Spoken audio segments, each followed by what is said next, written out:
All right, what is going on, everyone? Thought I'd do a little Mariners Hangout Q&A session, group therapy session. I've been on Twitter quite a bit, and I see that the headspace of Mariners fans is not quite where it needs to be. Need to up the morale a little bit.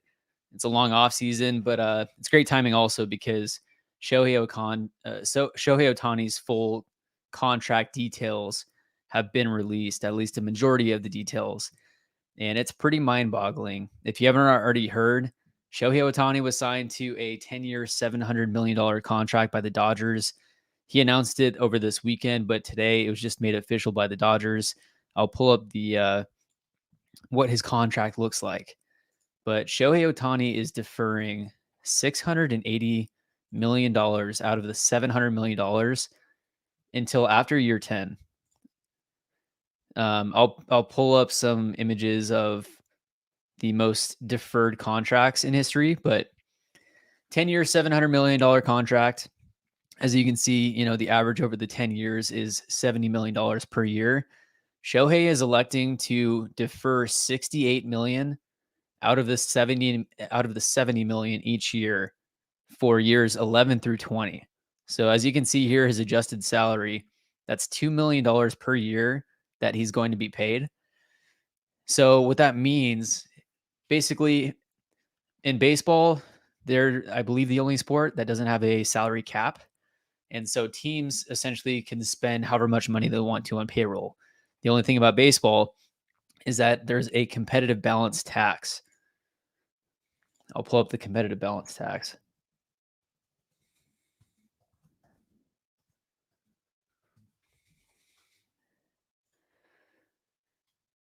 So essentially, in like NFL and other sports, there's a certain cap to where teams cannot spend above a certain amount.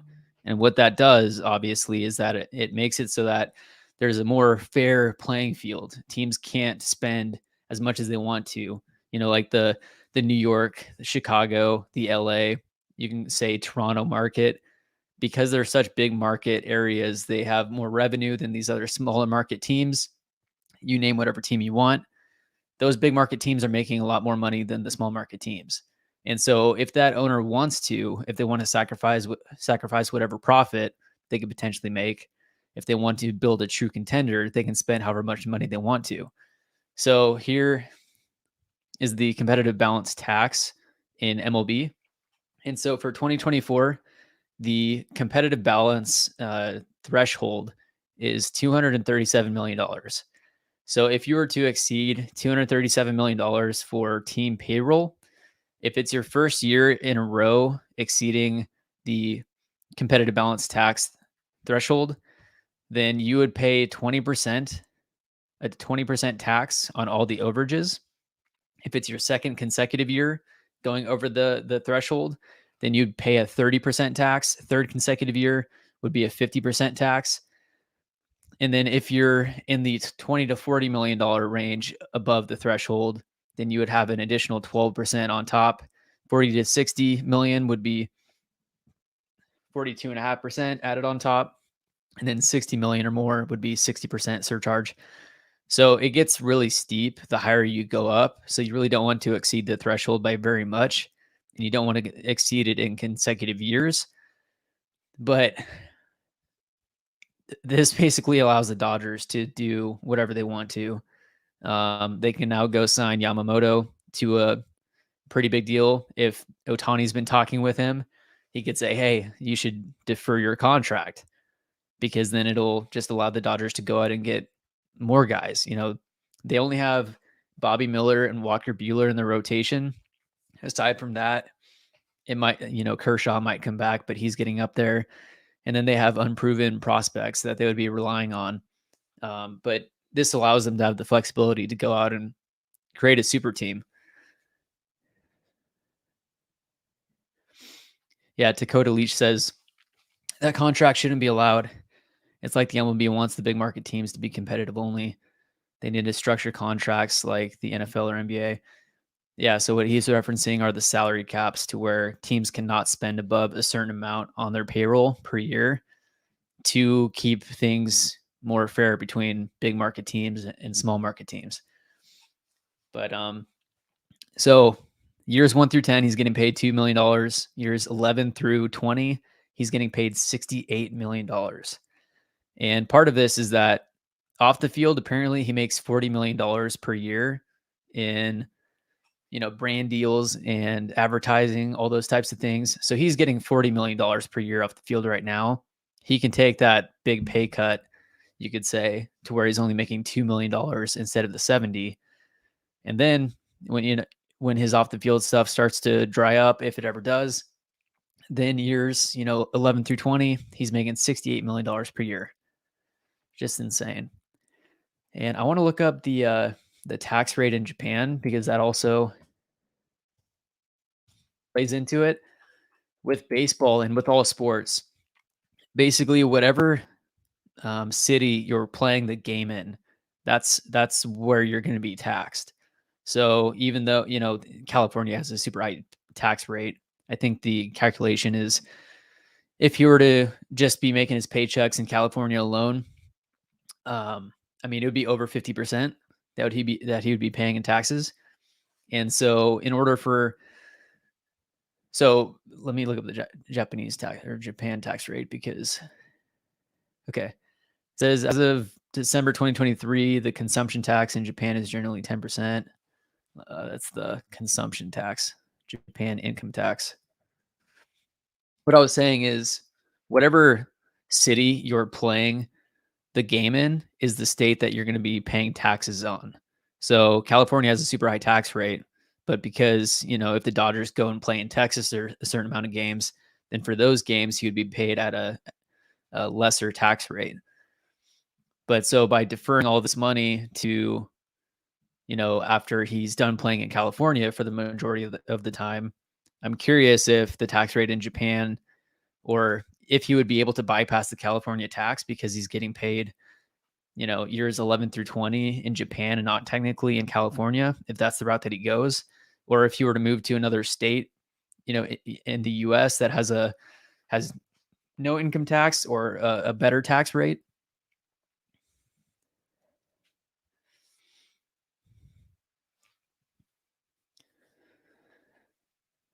Okay, tax rate.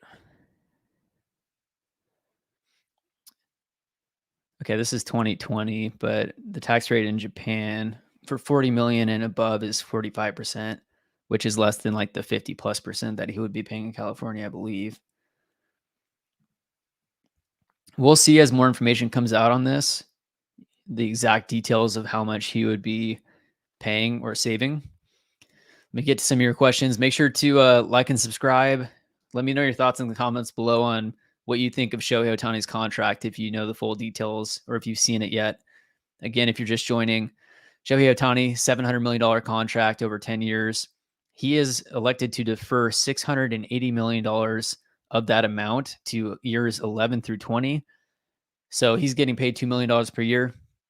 And in baseball, there's the competitive balance tax. And because he's deferring so much money, instead of the Dodgers taking a $70 million hit per year, they're only being hit $46 million per year on that luxury tax so that they can go spend money on more players while keeping, so that the owners don't have to pay that competitive balance tax. But let's see here. What incentive is there for Ohtani to accept this contract? Just the amount, I guess. Wonder what inflation will do over the next 10 years. Well, yeah, that's the thing is there's various calculations going around. And one calculation I saw that's being floated around by multiple sources is that his present day value of the $700 million contract is something like $450 million, call it, or yeah, 400. It was like 437 was the actual number that I saw, but in the 430 to 450 range. So by deferring all of this money, as you would imagine, a dollar tomorrow is not worth as much as a dollar today is. So that money down the road is going to be worth less than it is today.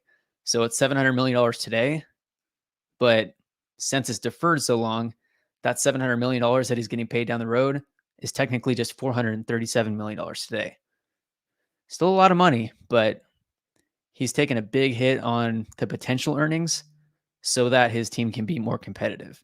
So the reason why he accepted this contract, and apparently it was Shohei's idea to defer a lot of money so that he could keep the Dodgers competitive, because his number one reason, or his number one goal now, is just to win. But yeah, inflation over the next 10 years, I would not bet on inflation going down. Let's just say that. Living Good with Living Good says it'd be cool if there was at least a bracket pool of funds that the high end teams pay into to be split up to the bottom 5 teams if they go above a maximum amount for a yearly payroll. Yeah, so let's take a look at the competitive balance tax. If you're just hopping on, the competitive balance tax. So in other sports, there's a salary cap. The teams can't spend above a certain amount. They're capped at it. They can't go above. But in baseball, there's a competitive balance tax. So for 2024, that amount is $237 million. If a team goes above $237 million, if it's their first year going above it in a row, then they pay a 20% tax on all the overages above 237 million. If they are above the 237 million by 20 million to 40 million, then there would be an additional 12% added. If they were 40 to 60 million above, 42.5% added on top of the 20%, and so on. I want to say that the overages are paid among the teams. I could be wrong, but I'm trying to find that.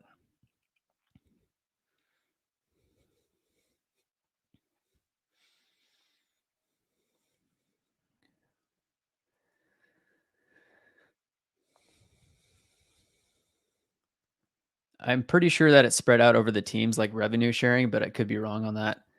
But yeah, I mean, and that's where, like the revenue and media deals. I don't know all of the details of the different deals that are out there, but what was it? I want to say there was a TV deal, or maybe it's MLB.TV, to where, the Yankees pull in more revenue through media versus the Mariners or the Reds, but that amount is split over the 30 teams versus the Yankees getting all of that money. So that kind of helps out the smaller markets. It feels like a loophole to let the big spenders subvert the balance tax. Yeah, I mean that's basically what this is. They're getting hit for $46 million, but it's not the 70. But looking at let me pull up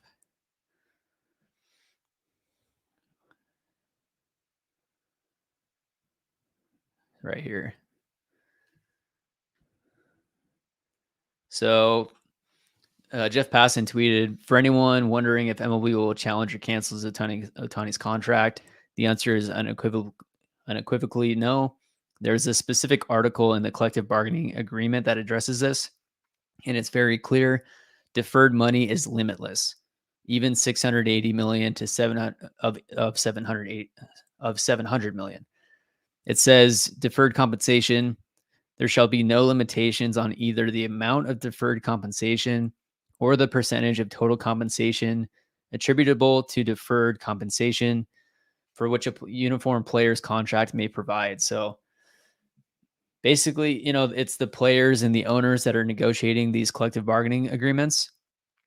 And so the thing about it is, if you wanted a salary cap in baseball, you would now have to get the players to vote for it, because the players union and the owners are basically negotiating on terms.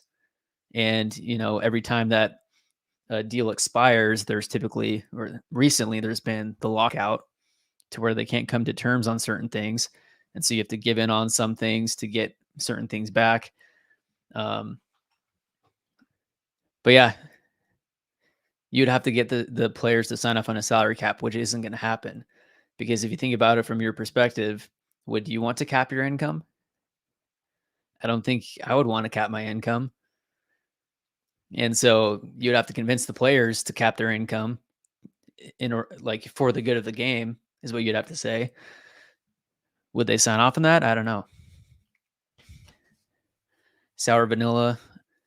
Yeah, I'm from Southwest Washington. So this is actually a Couch GM shirt. But yeah, I wear Wazoo stuff because I went to Washington State University and I got my Coug helmet down there and a Coug sign down there. But yeah, I'm down near Vancouver, Washington. Yeah, so NFL and NBA have a salary cap, but MLB doesn't. Yep.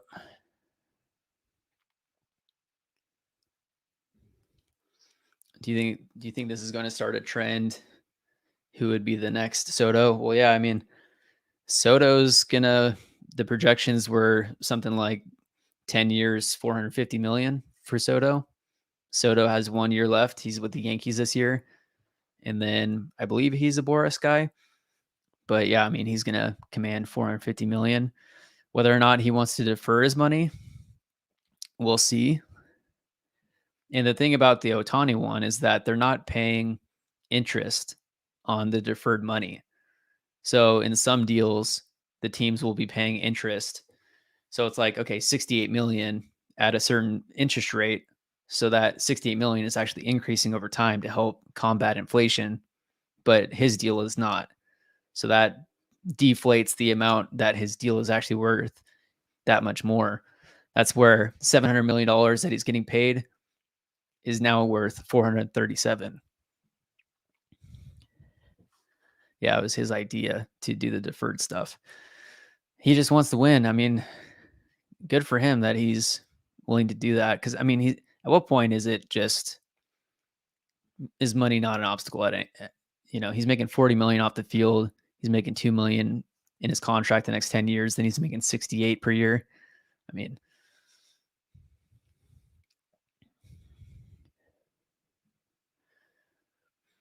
yeah, I'm not sure if I don't I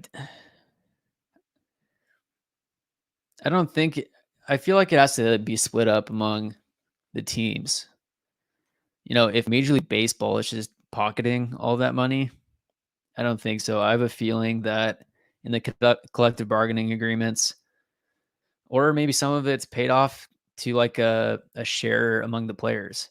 It doesn't state in the article that I'm looking at right now, but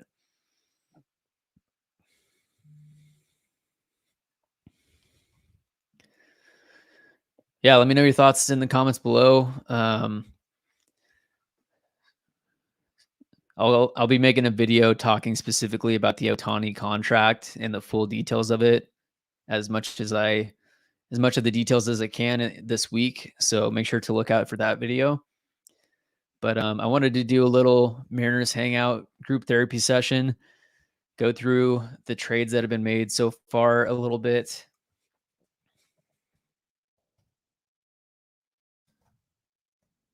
And then answer a few questions that people had. And if you have any questions, feel free to comment below. I'll try to get through them all.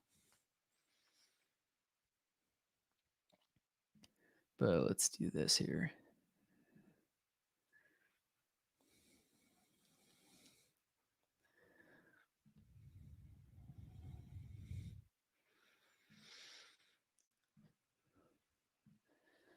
All right, so we'll just go down the transaction list for the Mariners.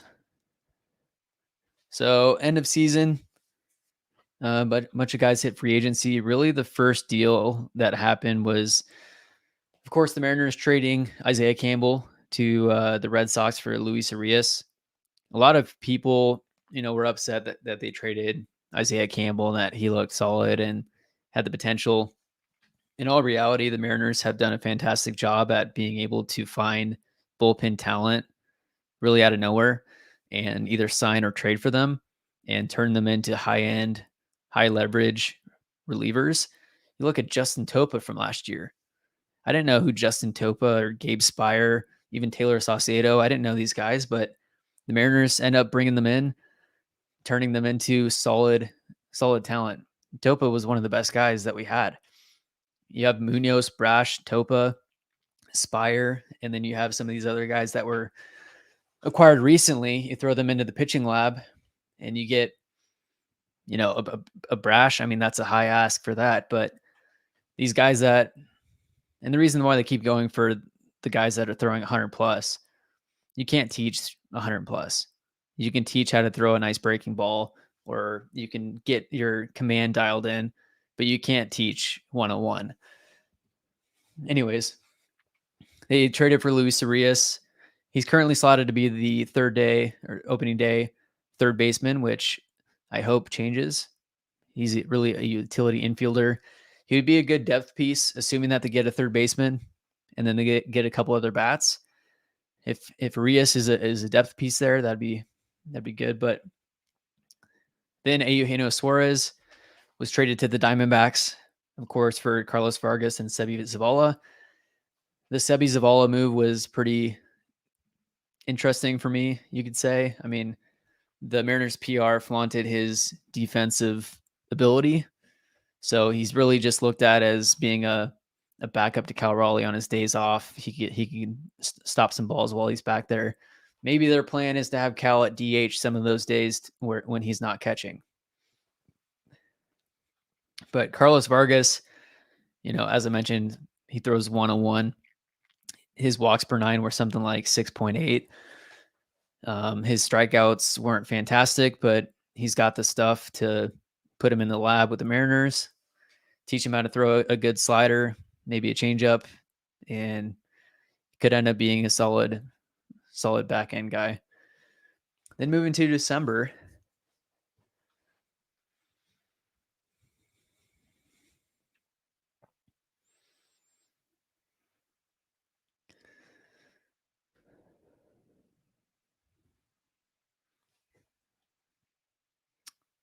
In December 3rd, of course, Mariners traded Jared Kelenic, Marco Gonzalez, and Evan White to the Braves for their number 7 prospect at the time, right-handed pitcher Cole Phillips. He's 20 years old in rookie ball.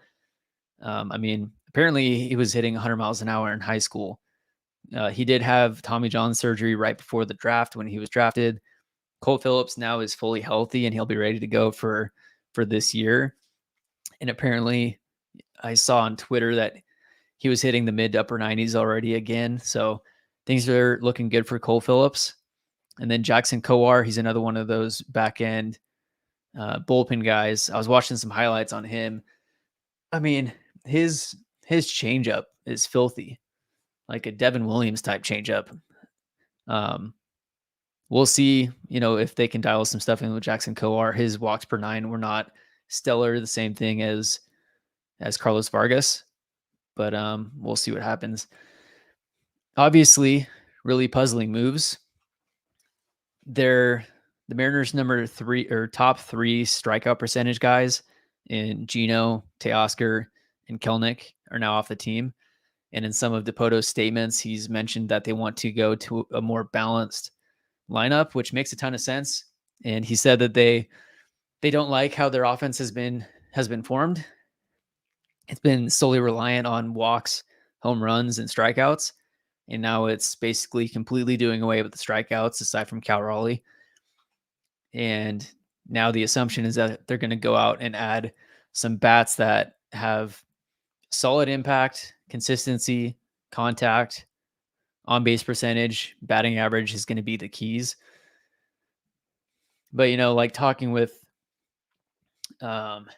Pete Woodworth, asking him about a few different guys, it's like you want guys that other teams are scared to pitch to. And he was just talking about a few different guys, and he was like, yeah, we're not scared of that guy. I'm not scared to pitch to that guy. And one of them was Adam Frazier. It's like, he doesn't scare anyone. So, but you do need some of those contact guys that can just make bat to ball skills, put the ball in play when you need them to, and that would help out. Now, one of the guys that has been coming up in trade talks recently is Josh Naylor. So I'll pull him up. This was rumored by, I forget which reporter, but apparently the Mariners and other teams have interest in Josh Naylor. So Josh Naylor is 26 years old. He's a left-handed hitting first baseman. He's due around $7 million in arbitration this year. He's only under contract for 2 more years, so the cost to acquire him, of course, would be quite a bit less than some of the other names out there. Let me pull up his, stats.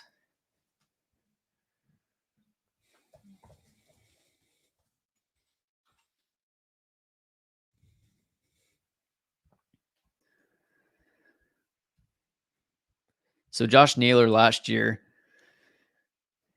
he, had a 133 OPS plus, 121 OPS plus the year before that. Last year, he batted 308 with a 354 on base percentage, a 489 slug, and 842 OPS, 17 home runs, almost 100 RBIs playing for the Guardians.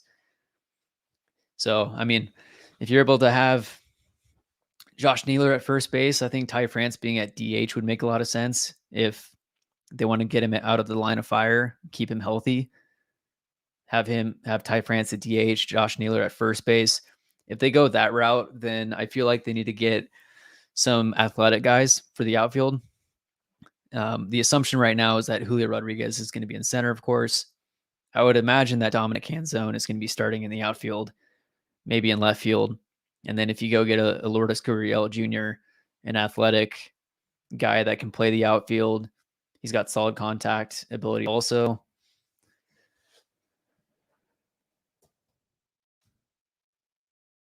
This is the name that keeps coming up. If you get a guy like JD Martinez, you're banking on his health. He's really only a DH. He's not going to, I mean, he's a bat to ball guy, obviously. He's got some power, but he's not going to do anything on the base path or, you know, be able to help in any way beyond the bat. Lourdes Gurriel Jr., he's a little above league average as far as OPS plus. Let's see here.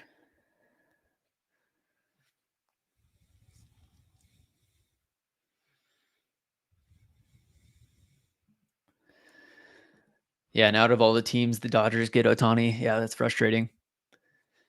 What bat do I think the M's trade for? It's really hard to say. I mean, with Dipoto, it's always a name that is not in the headlines at all. You know, when Eugenio Suarez and Jesse Winker were traded for, I don't think I heard any rumors about them being in the spotlight.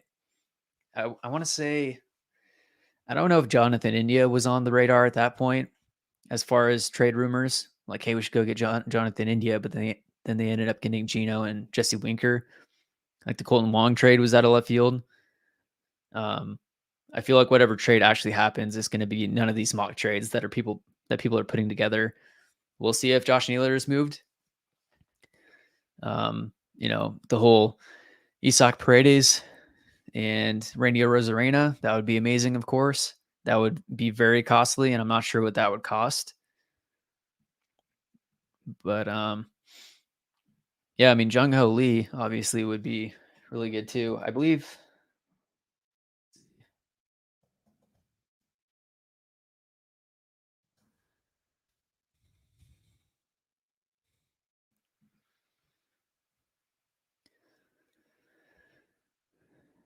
The thing about Jung Ho Lee,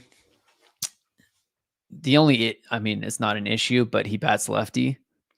The assumption is that they want to go get a right-handed hitting outfielder to help balance out the lineup a bit, because also the assumption is that at least one of Taylor Trammell, you know, Canzone is going to be out there, Cade Marlowe potentially, all these other lefty guys that are going to have to fill in at some point in the lineup. They're all going to be lefty. It's going to be a pretty heavy lefty lineup at some point. I mean, of course, I would not complain with a, you know, 959 OPS, 996 OPS, 860 OPS.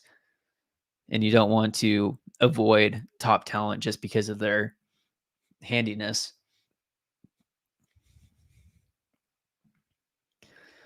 Sign Chapman or Gio Urshela third base.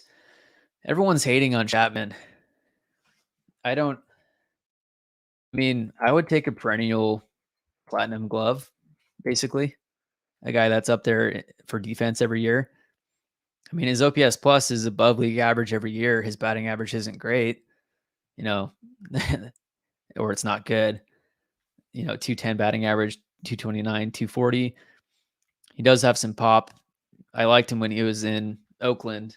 Um, Obviously, he's seen a bit of a decline since then, but everyone's hating on Matt Chapman. I would not be upset if they got Matt Chapman. Now, what they might be upset about is the cost of what it might acquire or what it might cost to sign him, which, of course, if the Mariners actually do only have $20 million to work with, that would take a majority of that money up for Matt Chapman.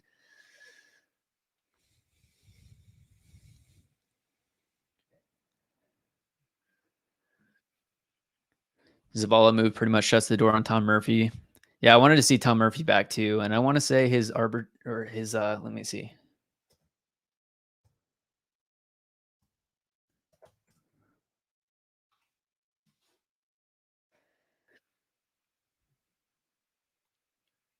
I want to say there's a projections.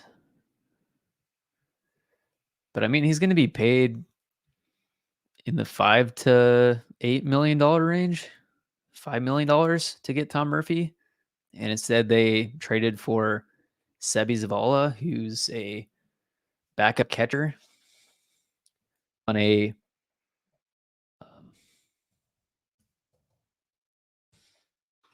a league minimum salary. I mean, Sebi Zavala in 193 plate appearances last year batted 171, OPS plus 47. The year before that, he had a 108 OPS plus, but I mean, you're basically just getting a body that can shag some balls behind home plate. That's why you got him.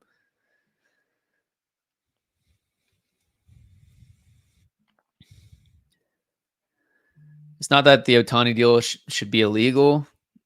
I mean, baseball is the only sport to where there's no salary cap, to where teams can spend however much you want to as long as you're willing to pay the taxes if you go above the competitive balance tax or the competitive balance threshold.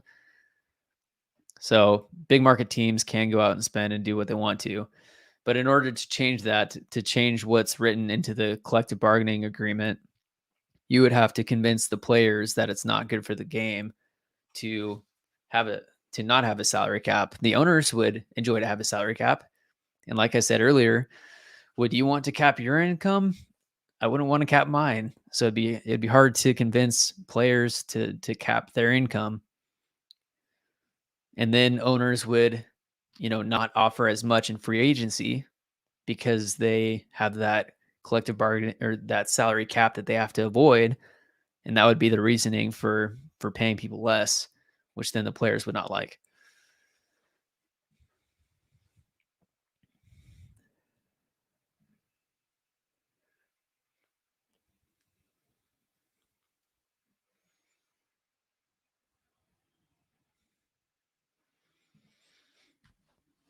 It's amazing the Diamondbacks made the World Series with a 14th rated offense and 20th rated ERA.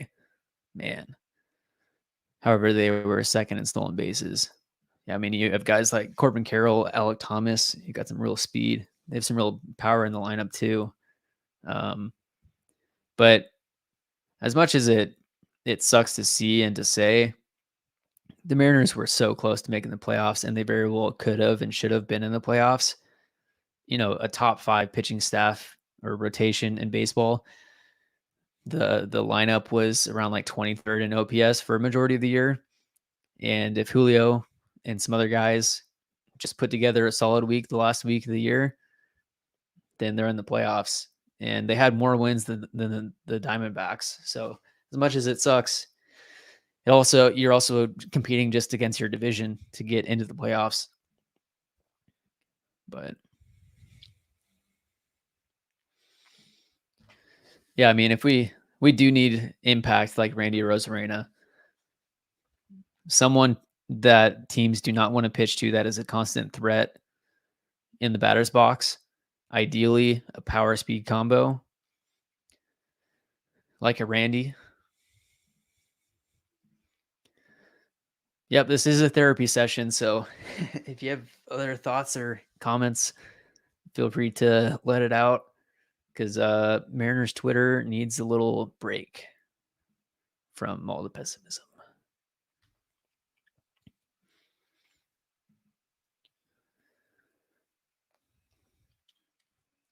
But yeah, you just have to you have to try to stay positive, and you have to try to be optimistic, as much as it might be hard to do that at points. But it's a long off season. You have to put things in perspective. We'll see where things are at. When spring training rolls around, if things haven't changed all that much, then there's actual reason to be upset. Then that's different. But if we end up having Randy Rosarena, Blake Snell, um, and Josh Naylor in the lineup, what if they traded for Josh Naylor and Randy Rosarena, signed Blake Snell, traded off some of the one young pitcher? I mean, I'd be happy with Randy, Josh Naylor, Blake Snell. That would make this lineup look completely different.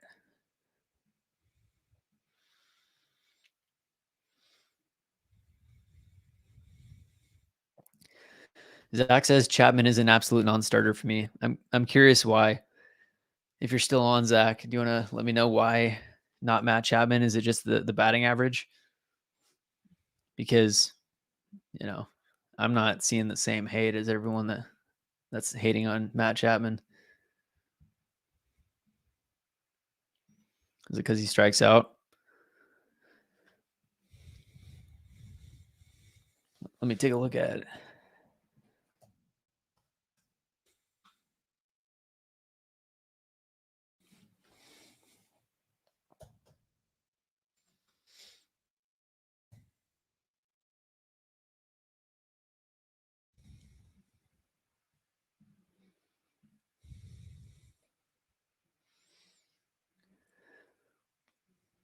Yeah, so Matt Chapman.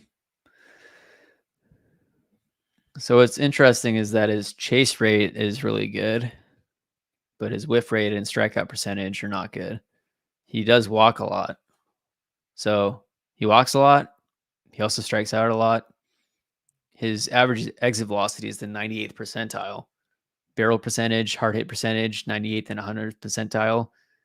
Again, he doesn't chase, but he does, whiff on pitches and strikes out a decent amount. And he's got some wheels on him too. So I just prefer guys that are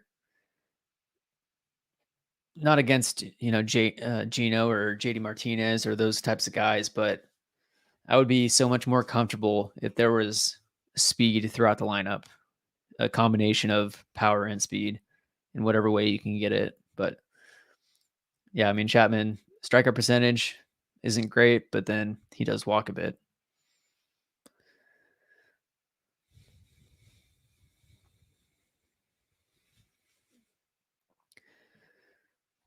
We could build this like the St. Louis Cardinals in 1982.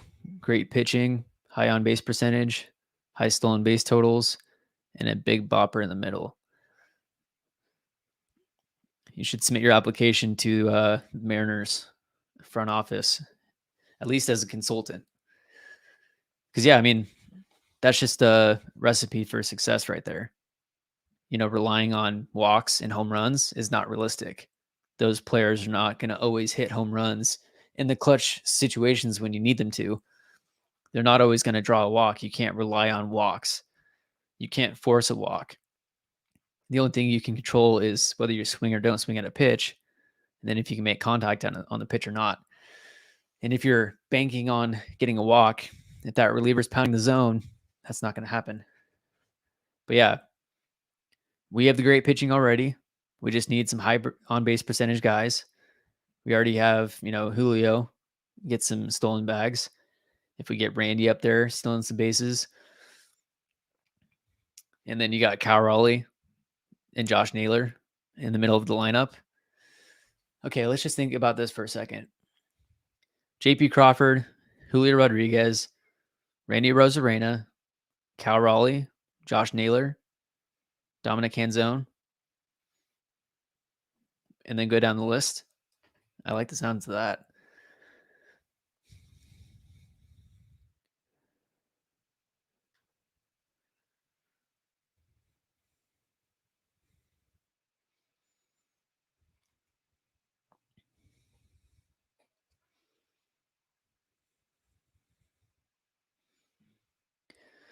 Jason says, "What Mariners prospect do you think might surprise us and make the team sooner than expected?" Living good with living good says he's going to Loach and Locklear. I'm gonna pull one out of the bag and say Harry Ford. I think Harry Ford can come up and contribute pretty quickly. I was asking Divish if he might think that if we'll see Harry Ford next year, and I went so far as to ask if he might be in the same position as Julio was a couple years ago. The expectation was that Julio wasn't gonna be on the opening day roster heading into spring training, and that he was gonna need some time down in the minor leagues to get things going. But then he played his tail off in spring training, showed, he played his way onto the roster. Harry Ford is that type of talent to where, sure, we don't need him at catcher right now, but what if Sebi Zavala is just the buffer? Really, they wanted Carlos Vargas in that trade, that high throwing reliever. Harry Ford comes up, backs up Cal Raleigh. They alternate, between DH and catcher at some point. And Harry Ford is an athlete. I'm sure he could play other places, although that's not where they don't want to do that. But Harry Ford might surprise us this next year and be up before we know it. So I'll say Harry Ford.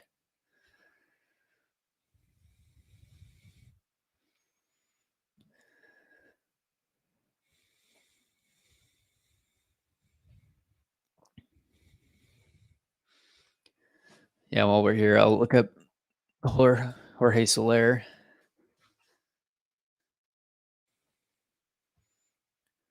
So Jorge Soler had an expected batting average of 262, expected slug of 532. He's red in pretty much all the spots that you want him to be. He doesn't strike out as much as, Chapman. His walk percentage is solid, 11.4% walk rate. And I mean, he's got the power that plays to any ballpark.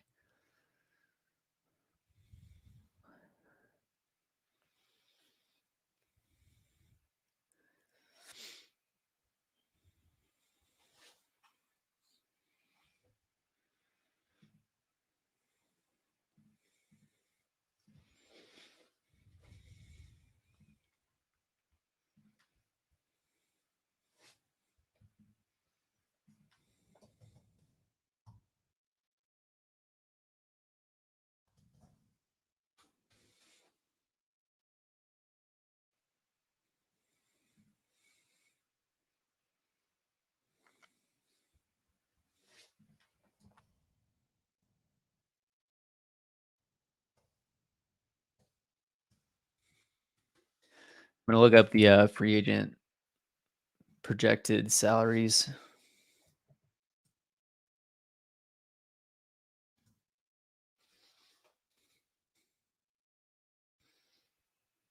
All right. Here are the remaining free agents. Let's see. So average salary.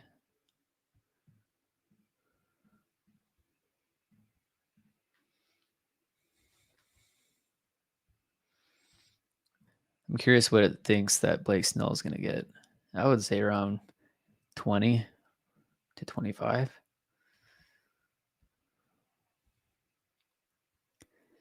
Blake Snell, it shows a market value of 24 million.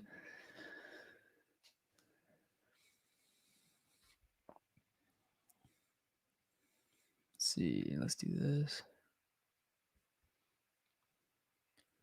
Wow. It estimates Clayton Kershaw's market value at $37 million for a 36-year-old pitcher. Sure, it's Clayton Kershaw, but $37 million? There's no way.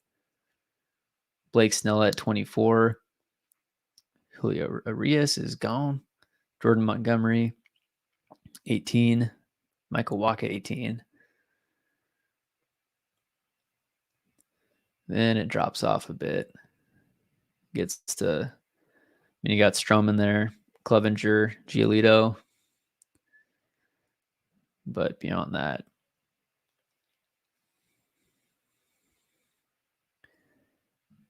okay, so the thing about Blake Snell is that if the Mariners do sign him, then they'll also lose a draft pick because there was a qualifying offer extended to him. And since he declined it, the Mariners would owe the Padres a draft pick. I believe it's immediately following the first round. I'll have to look into that. But then the batters that are remaining on the free agent market, we'll just go by salary. So to answer one of your questions, Rhys Hoskins, this puts him at a market value of 21 million. Rhys Hoskins is coming off of touring his ACL, I believe, last year, like in spring training. And my assumption was that he's going to go back to Philadelphia on like a 1-year deal or a short-term deal and prove it. But you got Cody Bellinger at the top of the market. He was also extended a qualifying offer, so a draft pick would be due for him. I guess it looks like for Matt Chapman too.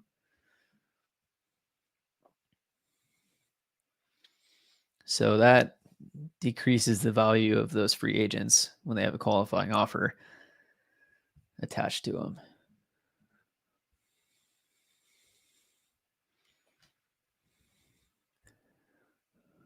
Go out and re-sign Teoscar Hernandez? No shot.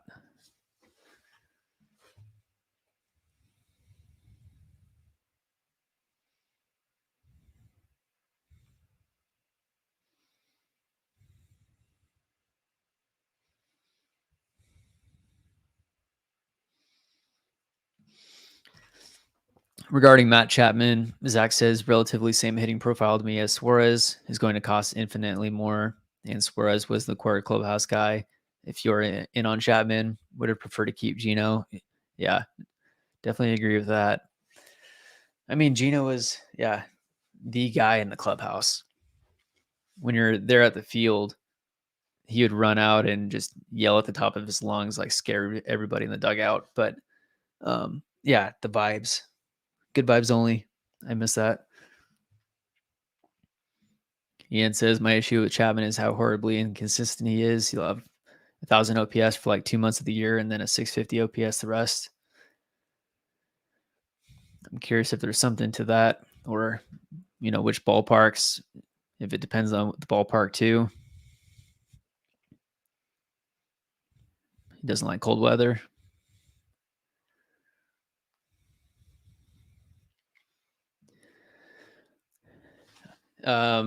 Regarding my comment on Harry Ford earlier, I don't know exactly how he would play into it, but if you have some combination of Harry Ford and Cal Raleigh at DH, if Harry Ford's just up there as the DH, I don't want Cal Raleigh to move from catcher to DH. Cal is a phenomenal catcher. He throws out a lot of guys. He's a great backstop. He's a dog back there. But I mean, Harry Ford is just one of those talents. If you watch the World Baseball Classic last year, playing for Team Great Britain, I mean, he's ready to go in the spotlight. So I just feel like he could be one of those guys that will be up here before you know it. Zach says his surprise pick is going to be Ty Pete. He looks like a stud also. Like 19 years old, 18, 19. It's going to be a lot of fun these next few years because, the Mariners, they stocked up on their pitching. They took, Logan Gilbert in the first round in 2018, 2019. They took George Kirby the following year in the first round. I think it was Gilbert 18, Kirby 19. Then, of course, they took Bryce Miller, Brian Wu, Emerson Hancock in following years. Now they've taken the exact opposite approach these past few drafts, to where they've started to really stock up on the bats. And the Deloach, the Cole Young, Colt Emerson, Ty Pete, Johnny Farmello, all of these bats that they're starting to stack up, they're all going to mature right at the same time. So, like Ty Pete, Colt Emerson, Cole Young, third, short, second, somewhere. And then you got Farmello, you got Julio. I don't know exactly how that looks, but that's a good problem to have too many bats. Because as we all know, it's been the bats that have been lacking at this point.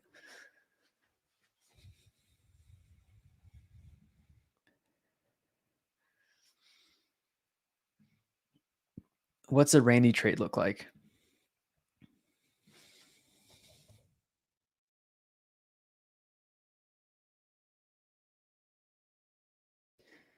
Well, it's 3 years of a all-star.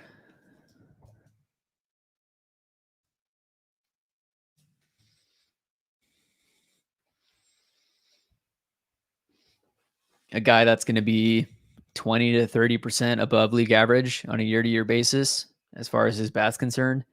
He's gonna hit home runs. He's gonna steal bases.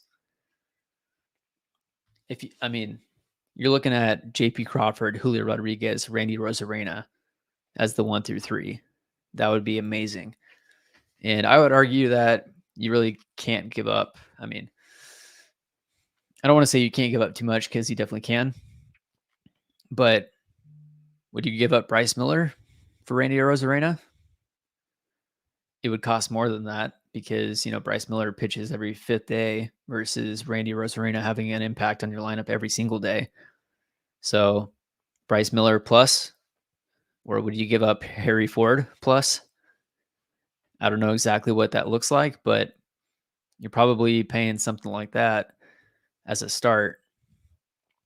And then you throw in Paredes, and Paredes has 4 years of control, and that just takes it to a whole nother level as far as what you're giving up. But would love to see Randy in that lineup. Living Good says my mock trade had Wu, Haggerty, and Phillips for a Rosarena. Yeah, that might be realistic.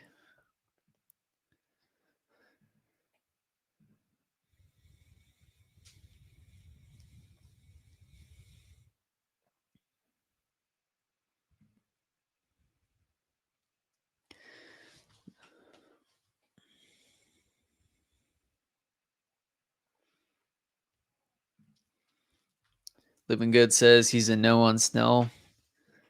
If we didn't have a few high dollar pitchers already, it makes sense. But with Robbie's huge contract, I feel like we need to spend on bats.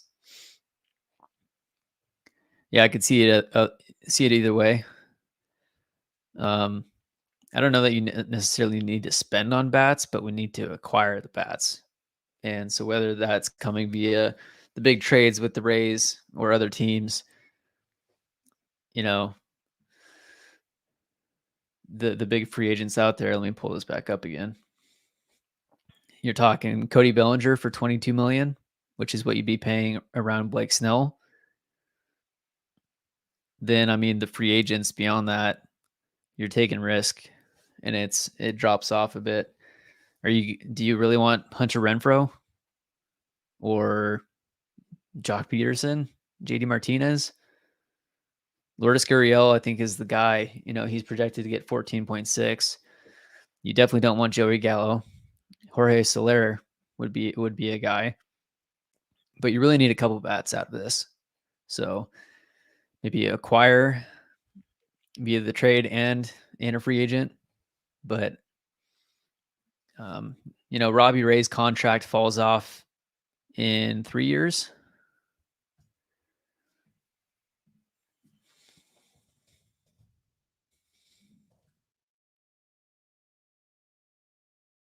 Yeah, so he's got 3 more years. He's got an opt out after this season, but of course he's not going to take that because he's injured. He's not going to get more on the free market than what he's getting paid right now.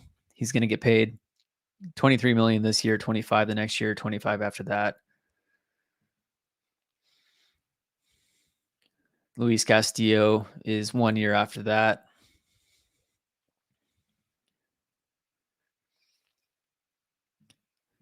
But yeah, I mean, and then if you're to trade Robbie Ray at some point before his contract expires, let's hope they don't get into more salary dumping scenarios to where they're trying to dump Robbie or Luis Castillo at some point. That would be unimaginable.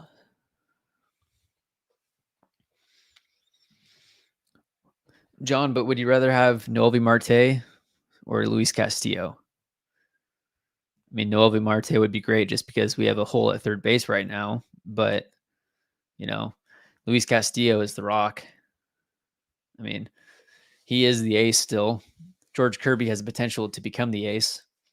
Logan Gilbert has the same potential, you could argue, but Luis Castillo is just dominant right now.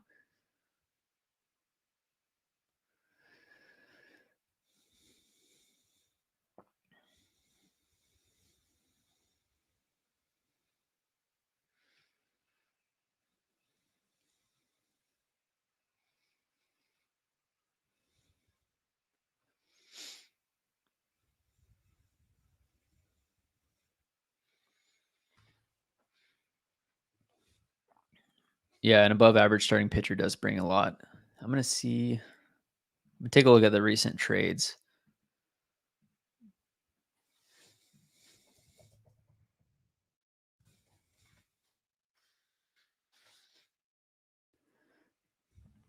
You'd give up Bryce Miller for Noelvi Marte?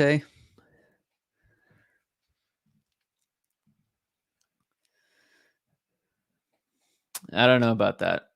It's like I would give up Bryce Miller for Randy Rosarena, and I did the mock trade with Bryce Miller for Juan Soto, but of course it would cost more than that. But Noelvi Marte, he looks like a stud. He was hitting over 300 in his first exposure in the big leagues. I'd have to take a look at that one again.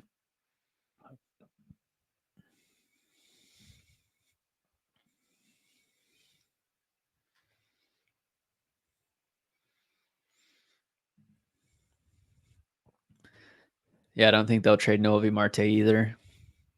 It sounded like they were trying to shop Jonathan India because you got Noelvi Marte at third base, Ellie De La Cruz shortstop. They got Spencer Steer. The Reds are going to be really good these next few years.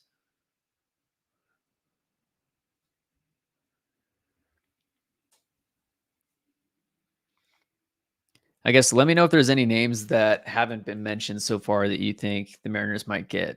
Let's go there, either free agency or trades. I'm curious what you guys might come up with. I don't think it's realistic to get Bellinger.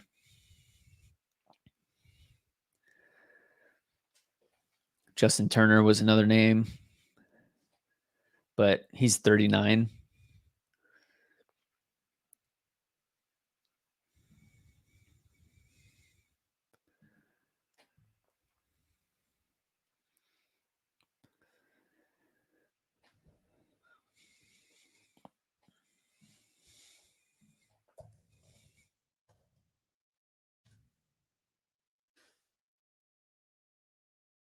Matt McClain was the best red.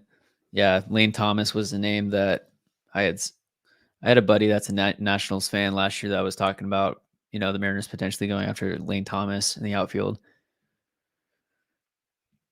Justin Turner for third base or for DH, you mean? That's what you said. Yeah, I mean, Justin Turner. These are Justin Turner's numbers. He's going on year 39.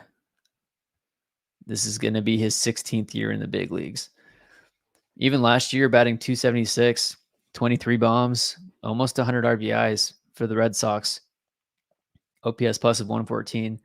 He's been in at or above league average bat for the past 10 years. At what point do you start getting, kind of cautious with age there? But he played in 146 games in 2023, 128 games in 22, 151 in 21. So he's been relatively healthy, except for 2022 a bit.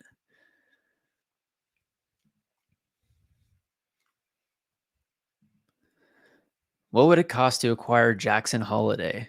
What would it acquire to acquire the number one prospect in baseball? The Orioles would hang up pretty much immediately if you asked him for Jackson Holiday. He's absolutely insane. And he's what, like 19, 20?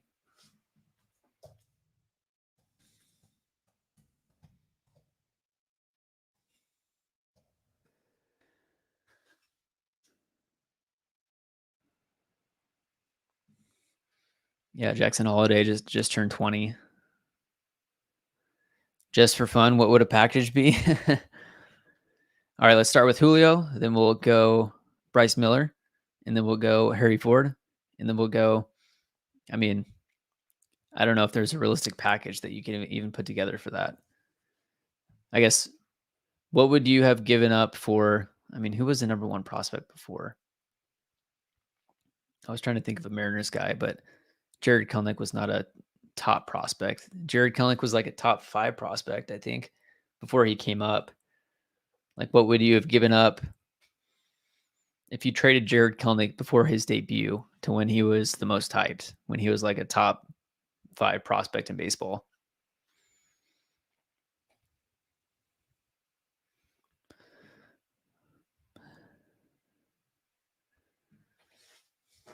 Griffey was the only number one prospect for the Mariners. Yeah, I don't think I saw Whit Merrifield, talking during the winter meetings. Whit Merrifield wants to hit 1 or 2 in the lineup for the team that he goes to, and he wants to play second base. So both of those are off the table for the Mariners. So Whit's not happening. Yeah, Jake Fraley. Jake Fraley, how did he start hitting out of nowhere? It's like one of those guys that doesn't really. I mean, he was a defensive guy when he was with the Mariners, from what I recall. Yeah, with the Mariners, he was batting 150 or 210. Looks like he had a little pop. But then, 2022 for the Reds, 247 plate appearances, 121 OPS plus. Last year, 109 OPS plus. It feels like every time I was turning on a Red game, it was Jake Fraley hitting a double down the line.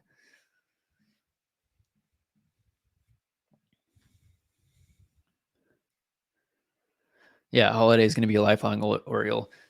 Jackson Holiday is to the Orioles what Julio Rodriguez is to the Mariners. You could put it that way. Julio, that extension that he signed, assumed that he lives up to his potential. He'll only be playing for the Mariners. And that's how they're going to make it for Jackson Holiday with the Orioles, for sure. The Orioles have a stacked farm, so wouldn't be surprised to see the Orioles and the Mariners make a trade at some point. There was rumors last year, the speculation last year that the Mariners might trade a young starting pitcher for one or a couple of their top bats in their system. There was like a second baseman that was really good. We'll also see about Ryan Bliss this year. See when he comes up and contributes. Also for Rhys Hoskins, I would say there's no shot for Rhys Hoskins.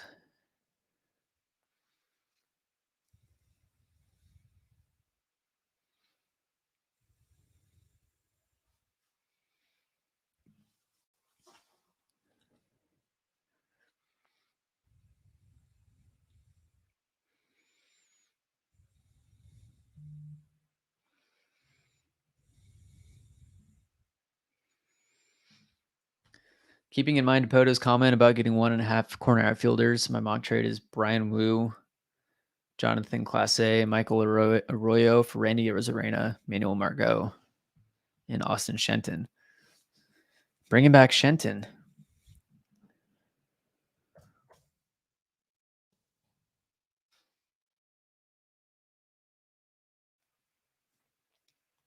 Yeah, Shenton is from Bellingham.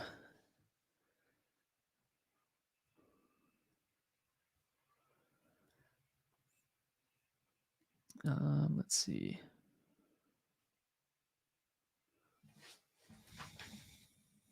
Manuel Margot.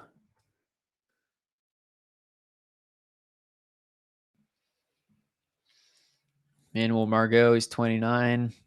Let's see his contract.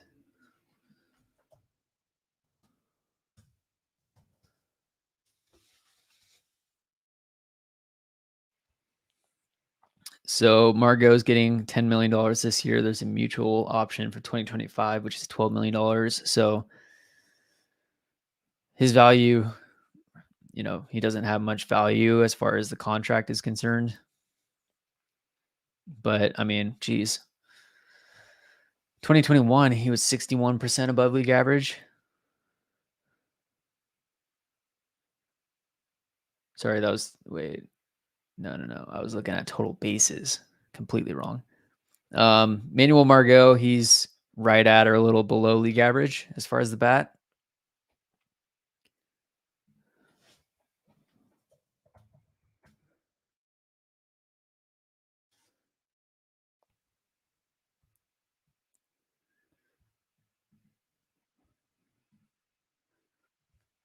Yeah, I'm not liking what I see with Margot.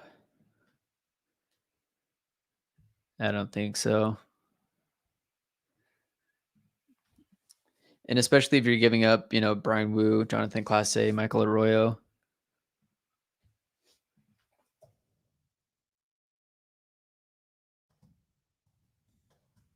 Just take a look at the Mariners' top prospects list, where they are on their list. Michael Arroyo is 5th on the list. Jonathan Clase, he's 8. So you'd be giving up your 5th and 8th prospects, an outfielder, an infielder. They're both, an A ball. Sorry, Jonathan Clase, he's going to be up with the Mariners soon, but Michael Arroyo is an A ball. That would be giving up quite a bit. And I doubt the Mariners would want to take on payroll if it's going to be $10 million for Margot.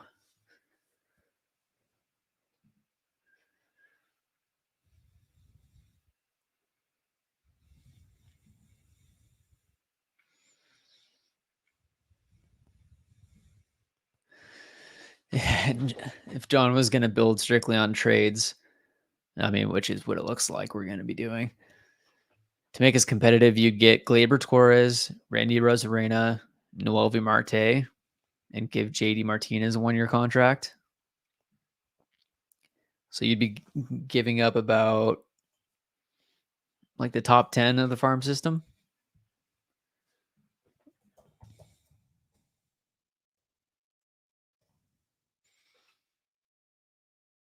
Okay, Gleyber Torres only has 1 year of arbitration left, so he doesn't have a ton of value. But he does have a lot of value because he played well last year, I believe. Yeah, he batted 273, 118 OPS plus. And what was he hitting for the Yankees? Was he hitting like second? No, he's hitting lower. Well, when Volpe dropped down in the lineup, I think Torres was hitting towards the upper end. I could be wrong. Let me look.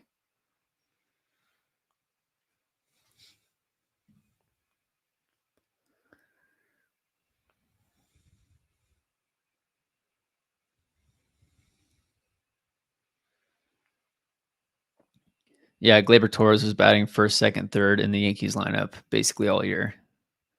So I don't think Gleyber is going anywhere. Randy is really the realistic one. Noelvi Marte, I don't think they're giving him up. And then JD Martinez, that'd be if you're looking for a DH only. But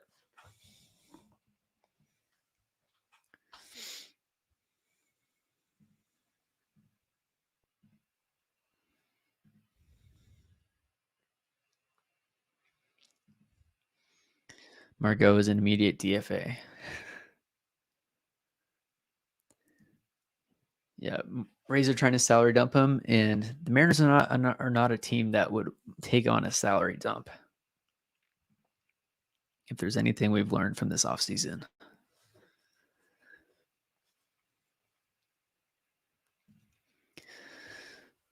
Truth Hurts says they need to retract 14 to 16 teams so the Dodgers can sign Gunnar, Witt, Adley, De La Cruz, and Perez of the Marlins, Yuri Perez. Yeah, if the Dodgers can make some moves and go after Gunnar Henderson, Bobby Witt Jr., Adley Rutschman, Ellie De La Cruz, Yuri Perez, they should have a contending team.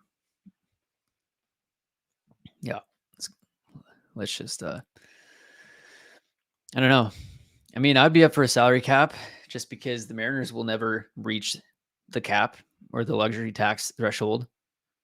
And yeah, I personally did not like the Dodgers anyways, but then Shohei Ohtani is one of the most likable guys. He's the best player on the planet, but he also appears to have like no ego. Seems like the nicest dude. So now it's hard to root against the Dodgers, even though they're basically, a juggernaut. I don't follow basketball too much, but it was like the Golden State Warriors from a few years ago when they had Steph and Klay Thompson and all those guys, Kevin Durant, where in basketball they get these super teams and just run train.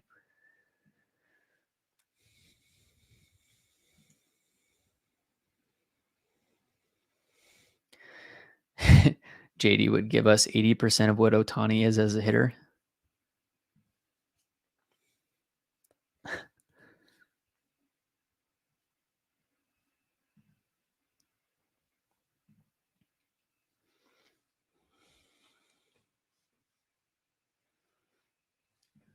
Dylan Moore got to be next on the chopping block.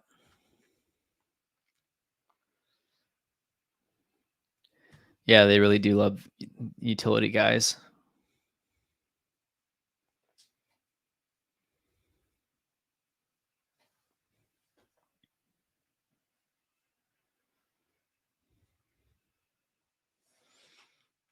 When MLB said that Ohtani was good for baseball, they better ask Pirates and Royals fans. Hey, at least we got our Julio. I mean, you got to look at the good side of things every now and then. But thanks everyone for tuning in to this live stream. I'll be jumping on tomorrow night to talk about the college football preview or the college football playoff with a buddy of mine. He's super into football. He knows tons of details about it. So I'd invite you to jump on tomorrow night at 8 p.m. Pacific. We're going to be talking college football playoff and all of that. We could talk some baseball after we talk football. If you guys jump in there and start commenting, talking baseball, then we can talk about the Mariners as well. So let's see here. Yeah, thanks again for watching. Make sure to tune in tomorrow night. We'll see you next time.